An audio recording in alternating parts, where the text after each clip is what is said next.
Bom dia, irmãos, irmãs, prazer estarmos aqui novamente, reunidos para adorar o nosso Deus.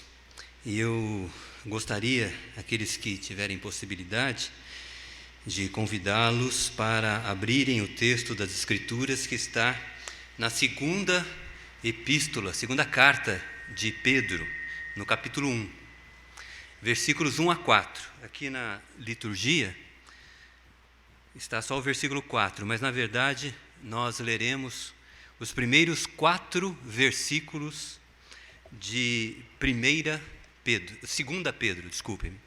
2 Pedro, versos 1 a 4. Diz o texto das Escrituras: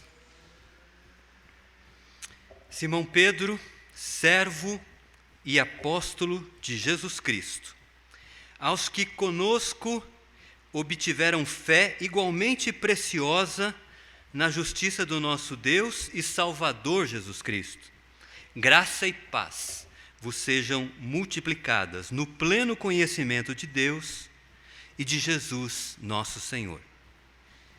Visto como pelo seu divino poder nos têm sido doadas todas as coisas que conduzem à vida e à piedade, pelo conhecimento completo daquele que nos chamou para a sua própria glória e virtude, pelos quais nos têm sido doadas as suas preciosas e muito grandes promessas, para que por elas vos torneis coparticipantes da natureza divina, livrando-vos da corrupção das paixões que há no mundo. Oremos. Senhor, obrigado porque até aqui o Senhor já tem falado ao nosso coração através dos textos que lemos, através dos hinos e cânticos entoados, através das orações feitas. E agora nós te pedimos, ó Senhor, que Tu continues a revelar a Tua misericórdia sobre nós, iluminando a nossa mente, para meditarmos no texto bíblico, compreendermos aquilo que a Tua palavra nos ensina e, pela ação do Teu Espírito em nossa vida, vivermos conforme aquilo que Tu desejas. Apesar de mim, ó Deus, fala ao nosso coração. É a oração que nós fazemos em nome de Jesus. Amém. Esta carta, 2 Pedro, é uma pequena carta com apenas 3 capítulos. Cada um dos capítulos tem um assunto específico e esses assuntos dos 3 capítulos compõem os propósitos de Pedro ao escrever esta carta. Por exemplo, no capítulo 1, Pedro fala sobre a importância de crescermos no relacionamento com Deus. No capítulo 2, Pedro combate os falsos mestres. E no capítulo 3, Pedro, ele enfatiza a importância da volta de Cristo, porque os falsos mestres estavam afirmando que a volta de Cristo era fake news. Ele não voltaria. Então, no capítulo 3, ele enfatiza o fato de que Jesus voltará. Então, esses são os propósitos. Hoje nós vamos meditar nos primeiros 4 versículos, falando sobre o crescimento no relacionamento com Deus. O autor desta carta é o apóstolo Pedro. Há uma evidência interna nesta carta, há um testemunho presente nesta carta de que quem escreveu essa pequena epístola é o discípulo, o apóstolo Pedro, discípulo que acompanhou Jesus Cristo. Porque no capítulo 1, verso 17, é dito assim: pois ele, Jesus, recebeu da parte de Deus honra e glória, quando pela glória excelsa lhe foi enviada a seguinte voz: este é o meu Filho amado, em quem me comprazo, em quem tenho o meu prazer. Ora, esta voz, vinda do céu, nós a ouvimos quando estávamos com ele no Monte Santo. O que Pedro diz nesses 2 versículos? Que quando ele estava, o autor, o autor dessa carta, quando ele estava no Monte Santo, também conhecido como Monte da Transfiguração, ouviu-se uma grande voz. Essa voz era a voz de Deus que dizia: este é o meu filho amado, em quem eu tenho o meu prazer. E ele disse que estava lá presente. Quem estava lá presente neste momento, no Monte Santo, no Monte da Transfiguração? João, Tiago, seu irmão, e Pedro, né? Então, o autor desta carta, certamente, né? Ia falar provavelmente, mas certamente foi o apóstolo Pedro, que foi discípulo de Jesus. E Pedro, quando escreveu essa carta, já estava num momento mais amadurecido da sua vida. Já haviam se passado muitos anos de ministério, muitos anos de experiência de vida. O Pedro que escreveu essa carta era diferente daquele que respondia de uma forma impulsiva às perguntas de Jesus Cristo. Quando Jesus Cristo afirmava alguma coisa, ele sempre tinha que dar a sua posição. Não é? Quando Jesus Cristo disse para os seus discípulos que ele enfrentaria problemas em Jerusalém, e os seus discípulos o abandonariam, ele seria considerado como uma pedra de tropeço, os seus discípulos o abandonariam. Pedro disse assim: jamais te abandonarei. E Jesus disse: Pedro, daqui a algumas horas, antes que o galo cante, você me negará. Então, esse era o Pedro impulsivo, Pedro que queria sempre se manifestar. Quando ele escreveu essa carta, ele já era uma pessoa diferente, uma pessoa experiente, uma pessoa madura, que compreendia o seu papel dentro do reino, que compreendia a mensagem do Evangelho e era capaz de transmiti-la de uma forma abençoadora. Pedro provavelmente escreveu essa carta no ano 65, provavelmente de Roma, quando já havia iniciado a perseguição por Nero sobre a igreja cristã. Mas no início da sua carta, nos 2 primeiros versículos, há 3 ensinos muito interessantes. Vou ler de novo os 2 primeiros versículos. Simão Pedro, servo e apóstolo de Jesus Cristo, aos que conosco obtiveram fé igualmente preciosa na justiça do nosso Deus e Salvador Jesus. Graça e paz vos sejam multiplicadas no pleno conhecimento de Deus e de Jesus. Veja como Pedro, ele se identifica na passagem. Ele se diz servo e apóstolo de Jesus Cristo. Né? Ele se identifica como servo, alguém que se submete, alguém que é humilde, que reconhece a sua dependência de Jesus, mas, por outro lado, também ele se identifica como apóstolo, alguém de autoridade, autoridade que foi conferida pelo próprio Jesus Cristo. Então, é interessante que essas 2 ideias não são excludentes, humildade e autoridade. As pessoas pensam que, se elas forem humildes, elas perderão a autoridade. Ou para terem autoridade e serem reconhecidas como quem tem autoridade, elas não podem ser humildes. Isso não é verdade. E o texto nos ensina isso claramente. Pedro era servo, submisso a Jesus Cristo. Ele se coloca na sua posição de humildade, mas ao mesmo tempo ele diz: não, eu sou apóstolo. Eu tenho autoridade para falar em nome de Jesus Cristo, essa autoridade foi conferida por Jesus, e aquilo que eu estou ensinando se constitui o fundamento da igreja cristã. Né? Outra coisa interessante é a maneira como Pedro se identifica, ou a maneira como ele identifica os destinatários desta carta, porque ele diz lá, né? Servo e apóstolo de Jesus Cristo, aos que, a maneira como ele se refere aos destinatários desta carta, aos que conosco obtiveram fé igualmente preciosa na justiça de Jesus Cristo. Pedro se refere aos seus destinatários como aqueles que creem na justiça de Jesus Cristo para a sua salvação. aqueles que creem na doutrina da justificação, assim como ele cria, e ele escreve aos seus irmãos e irmãs que também criam dessa maneira.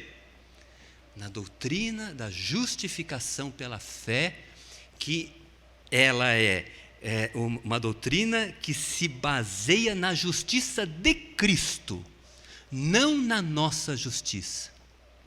Nós não somos salvos por atitudes, por atos justos que pratiquemos. Nós somos salvos pela justiça de Jesus Cristo. Esta é a base da doutrina da justificação pela fé. Nós cremos em Jesus Cristo e isso é suficiente para a nossa salvação. Como resultado desta fé em Jesus Cristo, nós vamos praticar obras, nós vamos viver conforme o ensino de Jesus. Então, as obras são importantes, mas elas são importantes para revelar o nosso caráter cristão e não como base da nossa salvação. E ele se refere aos seus irmãos exatamente desta maneira: aqueles que obtiveram a fé na justiça do nosso Deus Salvador Jesus Cristo. E no final dessa introdução, da saudação inicial da carta, Pedro deseja bênçãos sobre aqueles irmãos. Ele diz assim: graça e paz vos sejam multiplicadas no pleno conhecimento de Deus. Deseja que as bênçãos da graça e da paz sejam multiplicadas sobre a vida daqueles irmãos, mas ele associa essa experiência da graça e da paz ao conhecimento de Deus. É interessante isso, porque nós, muitas vezes, desejamos ser cheios da graça e da paz de Deus, mas, por vezes, nós desassociamos esse nosso desejo do conhecimento de Deus. Isso não é possível. Na medida em que nós vamos conhecendo Deus, na medida em que nós vamos nos relacionando com Deus, nós vamos experimentando cada vez mais as bênçãos da graça, do favor de Deus e da sua paz. Esse equilíbrio interior, paz interior. Quando nós temos paz interior é porque nós temos paz com Deus, isso se reflete nos nossos relacionamentos com as outras pessoas. Então, a graça a graça e a paz vos sejam multiplicadas no pleno conhecimento de Deus e de Jesus Cristo. Então, 3 observações interessantes para nós entrarmos no texto, o conteúdo da mensagem, que são as bênçãos de Deus sobre a nossa vida, que ele revela nos versículos 3 e 4. O poder, o ensino aqui é o seguinte: as bênçãos de Deus sobre a nossa vida têm como fonte o poder de Deus. Veja o que diz o versículo 3. Visto como pelo seu divino poder nos têm sido doadas todas as coisas que conduzem à vida e à piedade. É o poder de Deus, é a fonte que nos concede a comunhão com Deus, né? que nos concede, que nos revela a adoração a Deus, né? As palavras que ele usa aqui: vida e piedade. Vida é comunhão com Deus, piedade é devoção, adoração. Como que nós andamos em comunhão com Deus, como que nós adoramos o Senhor? Na medida que o poder de Deus nos é concedido. Então, desde logo, as bênçãos que Ele nos dá, elas são associadas à nossa dependência dEle. Nós precisamos clamar a Ele que derrame sobre as nossas vidas essas bênçãos. E quais são estas bênçãos? Diz aí o versículo 3. visto como pelo seu divino poder nos têm sido doadas todas as coisas que nos conduzem à vida e à piedade. Olha, novamente, pelo conhecimento completo daquele que nos chamou. Veja, as bênçãos sempre associadas ao conhecimento de Deus. E aí ele fala a primeira bênção que é importante para nós, para a sua própria glória e virtude. Deus nos chama para vivermos de tal forma que a nossa vida glorifique o nome dEle. A bênção de vivermos para a sua própria glória. Essa é a primeira bênção, aqui, final do versículo 3. Né? Esta bênção, para nós entendermos o que significa viver para a glória de Deus, nós precisamos retomar o ensino lá da criação, Gênesis 1 e 2. Lá na criação é dito que nós fomos criados para refletir a imagem de Deus. Nós fomos criados à imagem de Deus. Os animais não... Já pensou nisso? Os animais não foram criados à imagem de Deus. Nós fomos criados à imagem de Deus. Por quê? O que significa? Quando Deus criou o cosmos, este mundo belo, organizado, né? Organizado no sentido de que ele é estável, porque ele possui leis, né? Leis físicas que sustentam esse cosmos. Quando Deus criou o universo, criou esse cosmos lindo, maravilhoso, estável, equilibrado, Ele colocou a humanidade para viver neste cosmos e para desfrutar de tudo que Ele havia criado. Só que, como todo privilégio, existe uma responsabilidade. Quando Ele colocou a humanidade para desfrutar do cosmos, deu uma responsabilidade ao homem. Qual é? A de cuidar, governar todas as coisas e cuidar de todas as coisas de tal forma que isso, através dos nossos atos, não é? Neste mundo, nós refletíssemos a imagem de Deus. E para nós refletirmos a imagem de Deus, Ele nos deu 3 ordens. Essas 3 ordens são 3, os teólogos chamam de mandatos. Mandato espiritual, social e cultural. Então, Ele nos deu um mandato espiritual, para nós refletirmos a imagem de Deus e desta maneira glorificarmos o seu nome. Nós devemos nos relacionar com Deus corretamente. O mandato social, nós devemos nos relacionar dentro da família da forma adequada, sendo bênçãos dentro da nossa família. E o mandato cultural, nós devemos nos relacionar com toda a criação da forma correta também, contribuindo, ajudando no desenvolvimento de tudo que existe. Todas as áreas, né? De alguma maneira, direta ou indireta, nós poderemos estar envolvidos, seja na medicina, na engenharia, na tecnologia, na educação, na política, na economia. Então, esses foram os mandatos de Deus. Relacionamento com Ele, bênção na família, bênção na sociedade. E Ele nos deu esses mandatos, porque quando nós cumprimos bem esses mandatos, nós exatamente glorificamos o nome dEle, refletimos a sua glória.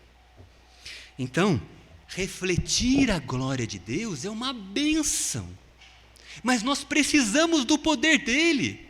Para nos relacionarmos com Ele, precisamos do poder dEle. Para sermos bênção na família, precisamos do poder dEle. Para sermos bênção na sociedade, precisamos do poder dEle.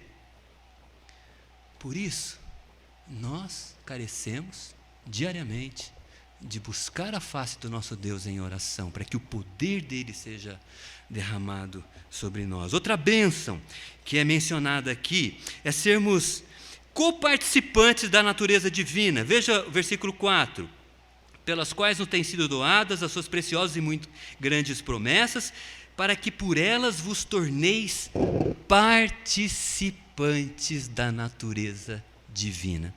O que esse texto quer dizer? Isso é uma bênção, participar da natureza divina. Deus está nos propondo aqui que Ele deseja que nós sejamos deuses, que Ele quer que, ou Ele nos chama de deuses, ou quer que um dia nós seremos deuses? Absolutamente não! Absolutamente não! Nós não somos deuses, jamais seremos, nós somos humanidade, seres humanos, não é? Mas Deus nos criou para refletir o Senhor por meio dos seus atributos. Quais são? Vamos lembrar alguns dos atributos que Deus possui e que Ele nos convida a manifestar nos nossos relacionamentos: integridade, retidão, justiça, misericórdia, paciência, amor, graça. Quando nós, nos nossos relacionamentos, refletimos esses atributos que são de Deus, nós, não que nos tornamos deuses, nós participamos da natureza divina, porque Ele é amor, Ele é justiça, Ele é integridade, Ele é graça. Mas quando nós revelamos esses atributos nos nossos relacionamentos, nós participamos da natureza divina. E é essa a bênção que o texto fala. Nós precisamos do poder de Deus para refletir esses atributos que fazem parte da sua natureza. E assim, sermos testemunhas dele nesta vida. E para finalizar, a última bênção que nós precisamos do poder de Deus para desfrutá-la, para vivenciá-la, é o que está escrito no final do versículo 4: livrando-vos da corrupção das paixões que há no mundo. Esse ponto aqui é um ponto negativo, é no sentido de sermos libertos, né? De não sucumbir frente aos desejos que nos destroem, nos livrar da corrupção das paixões que há no mundo. Entenda corrupção das paixões que há no mundo como desejos destrutivos, desejos que nós temos ou podemos ter a qualquer momento, que nos destroem. Há muitos desejos que são bons, há muitos desejos que nós podemos colocá-los como alvos em nossa vida. Por exemplo, quando nós desejamos estudar, trabalhar para nos sustentar e também servir ao próximo, se tivermos possibilidade, isso é um desejo ótimo. Desejo de constituir família, desejo ótimo. Planejar férias, uma viagem.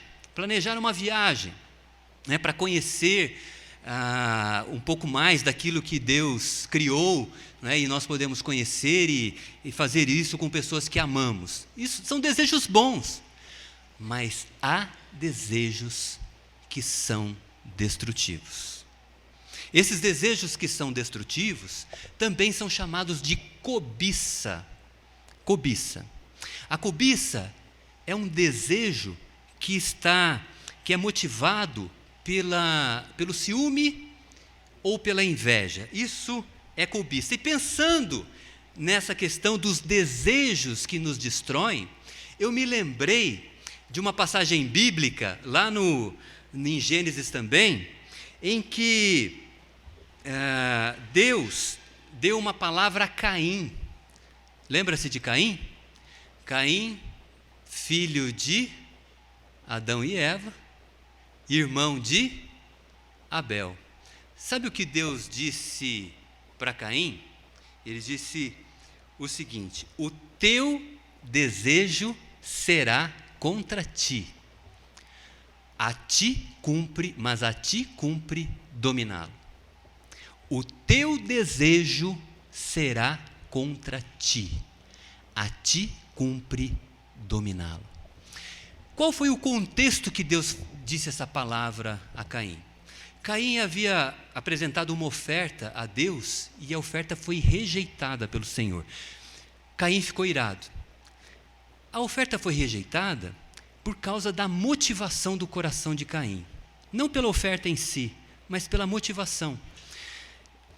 O tipo de oferta que Caim ofereceu revelava que ele não confiou na promessa de Deus. Logo que Adão e Eva pecaram, Deus deu uma promessa. Vocês já ouviram falar dessa promessa? Que da semente da mulher viria o descendente, que esmagaria a cabeça da serpente, Satanás. Essa foi a promessa de Deus. Logo que Adão e Eva pecaram, está lá em Gênesis 3,15, disse, da semente da mulher, e nós interpretamos essa fala como se referindo a Jesus Cristo.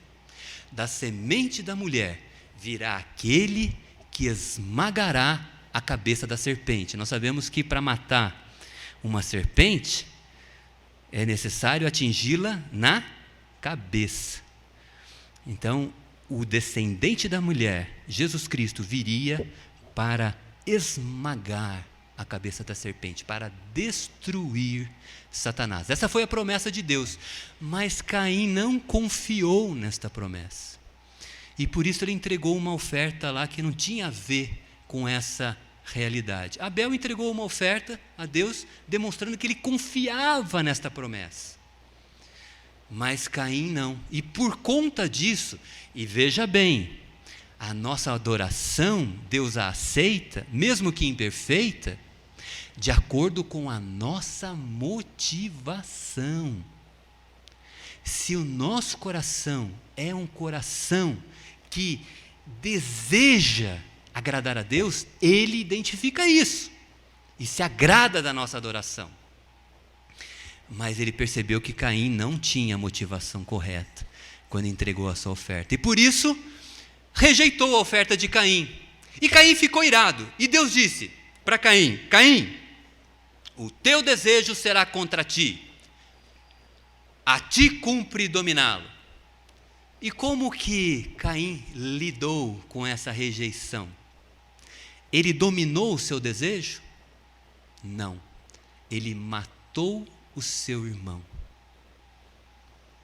Então, há desejos na nossa vida que são destrutivos. Há coisas que, se nós deixarmos a cabecinha sair para fora, vão nos prejudicar. Então, o poder de Deus, nós precisamos do poder de Deus, esse poder mencionado aqui no início do versículo 3, para nos livrar destes desejos que nos destroem. Veja, reprisando, as bênçãos de Deus, elas são reveladas pelo poder dele. A palavra aqui é uma palavra forte, dinamis, a mesma palavra que está lá em Romanos 1:16. Romanos 1:16 foi aquele texto que convenceu Martinho Lutero, que mudou a vida de Martinho Lutero. Eu não me envergonho do Evangelho, pois ele é o poder de Deus para a salvação de todo aquele que crê. Martinho Lutero, o reformador da igreja, né? Então, esse texto lá de Romanos 1:16, eu não me envergonho do Evangelho, que é o poder de Deus, é o dinamis de Deus, para a salvação de todo aquele que crê. Veja, o Evangelho transforma a vida das pessoas. Antes a pessoa era escravizada a si própria, escravizada ao pecado, mas quando o Evangelho alcança esta vida, ela é arrancada do domínio de Satanás, ela é arrancada das trevas para um relacionamento com Deus. Esse poder que atua na salvação das pessoas é o mesmo poder, é a mesma palavra dinamis aqui, que nos concede bênçãos. Que bênçãos são essas? De refletirmos a glória de Deus. Nós precisamos, no poder de Deus, nos relacionar com Ele, sermos bênção na família e sermos bênção na sociedade. Assim nós refletiremos a sua glória. Pelo poder de Deus, Ele vai nos ajudar a sermos participantes da sua natureza. De que maneira? Refletindo nos nossos atos os seus atributos, seu amor, sua graça, sua justiça e assim por diante. E pelo seu poder não permitir que os desejos destrutivos se manifestem em nossa vida, que a cobiça se manifeste em nossa vida. Essa passagem nos ensina a necessidade de nos humilharmos diante de Deus. Tudo provém dele, ele é a fonte de todas as bênçãos. É pelo seu poder que poderemos desfrutar dessas bênçãos que ele mesmo nos apresenta. Não façamos como Caim. Caim não confiou na promessa de Deus e ele foi rejeitado. Confiemos na promessa de Deus. Creiamos em Jesus Cristo. Pela fé em Jesus Cristo, no poder de Deus, Ele nos ajudará a vivenciar estas bênçãos no nosso dia a dia. Refletirmos a sua glória, participarmos da sua natureza, sermos libertos dos desejos que nos destroem. Que Deus nos abençoe e aplique a sua palavra em nossa vida. Amém.